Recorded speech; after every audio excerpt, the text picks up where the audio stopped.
இந்த பெண் கத்தியை பயன்படுத்தி அந்த ஆணின் நெற்றியில் ஒரு வெட்டு செய்தார். பின்னர் காயம் எதுவும் இல்லை என்பதை உறுதிப்படுத்த அவள் தோலின் ஒரு அடுக்கை கவனமாக வெட்டினாள்.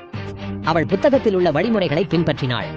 அவள் அங்கே 3 குங்குமப்பூ மச்சங்களை செய்கிறாள். பின்னர் அந்த குறிகளை போக்கப் பொடியை பயன்படுத்தினாள். கடைசியில் ஒரு மீன் கொக்கியை பயன்படுத்தி அவள் கிழித்த தோலை தைத்தாள். அந்த பெண் பதட்டமாய் இருந்தாள். ஆண் கண்டுபிடித்தாள். மருந்து விரைவில் அதன் விளைவை இழந்துவிடும். அந்த பெண் வேகமாக வேலை செய்ய அந்த ஆண் கண்களை திறந்து நல்லது. அவளும் இரவு வேலையை முடித்தாள். புலப்படவில்லை. மறுநாளில் அவர் பேரரசரை சந்திக்க அரண்மனை சென்றார். தலையை உயர்த்திய போது சூரிய கதிர் முகத்தில் பிரகாசித்தது. மாட்சிமை பொருந்தியவர் தனது நெற்றியில் 3 மச்சங்களை கண்டார். அவர் அதிர்ச்சி அடைந்தார். பிரதமரும் வாசிப்பாளரும் பயன்படுத்தியது தெரியவில்லை. மறுநாள் பேரரசர் பிரதமரை அரண்மனைக்கு அழைத்தார். புராணத்தின்படி முகபாவனை கொண்ட ஒரு மனிதன் தேச துரோகம் செய்வான் என்றும் இந்த மனிதன் பேரரசரை கொல்ல விதிக்கப்பட்டவன் என்றும் கூறப்படுவதால் அந்த மாவீரனை ரகசியமாக தூக்கிலிட அவர் உத்தரவிட்டார்.